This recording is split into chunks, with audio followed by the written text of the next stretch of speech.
এসেছে বাংলাদেশি বংশোদ্ভূত ১৬ বছর বয়সী বিস্ময় বালক সফটওয়্যার ইঞ্জিনিয়ার কায়রান কাজী। এদিকে এমন প্রতিভাবান এক প্রকৌশলী চলে যাওয়ায় নেতিবাচক সমালোচনার শিকার হচ্ছে স্পেস এক্স। এ অবস্থায় কায়রানের স্পেস এক্স ছেড়ে যাওয়া নিয়ে প্রথমবারের মতো মুখ খুলেছেন প্রতিষ্ঠানটির মালিক ধনকুবের ইলন মাস্ক।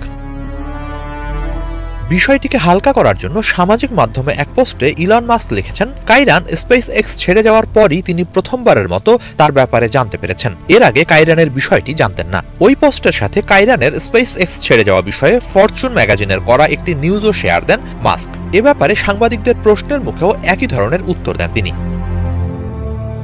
এদিকে স্পেস এক্সে কায়রানের কাজ করার ব্যাপারে মাস্ক আগে থেকে কিছুই জানতেন না, এমন বক্তব্যে অবাক বেশিরভাগ মানুষ। কারণ 2 বছর আগেও স্পেস এক্সের কনিষ্ঠতম কর্মী হিসেবে আলোচনায় আসে এই কিশোর। সে সময় তার বয়স ছিল মাত্র 14 বছর। স্পেস এক্সের স্টারলিং বিভাগে কাজের মাধ্যমে উল্লেখযোগ্য অবদানও রাখে কায়রান। বিশ্বব্যাপী স্টারলিংকের ইন্টারনেট সেবার মান বাড়াতে স্যাটেলাইটের নির্ভুল অবস্থান নিশ্চিত করা সংক্রান্ত জটিল সফটওয়্যার তৈরিতে তার অবদান আছে।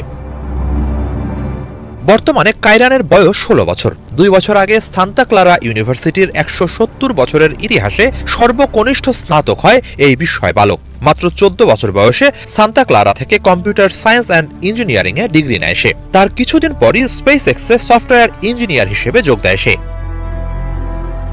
2 বছর কাজ করে এ যাত্রায় স্পেস এক্স ছেড়ে ডেভেলপার হিসেবে নিউ ইয়র্কের আর্থিক প্রতিষ্ঠান সিটাডেল সিকিউরিটিজে যোগ দিচ্ছে কায়রান কাজী।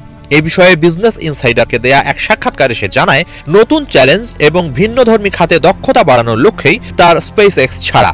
এমন একটি খাত যেখানে দ্রুততম সময়ে নিজের কাজের ফল দেখা যায়। এক্ষেত্রে মহাকাশ প্রযুক্তি খাতে অনেক বেশি সময় লেগে যায়, অনেক সময় বছরের পর বছর। এর তুলনায় সিটাডেল সিকিউরিটিজে কোয়ান্টিটেটিভ ফাইন্যান্স খাতে তাৎক্ষণিকভাবে নিজের কাজের ফল দেখার সুযোগ আছে। সেখানে এআই নিয়ে গবেষণার মতো জটিল ও বুদ্ধিবৃত্তিক নানান চ্যালেঞ্জও আছে। এসবই তাকে নতুন কাজের ক্ষেত্র খুঁজে নিতে উৎসাহিত করেছে বলে জানিয়েছে কায়রান কাজী।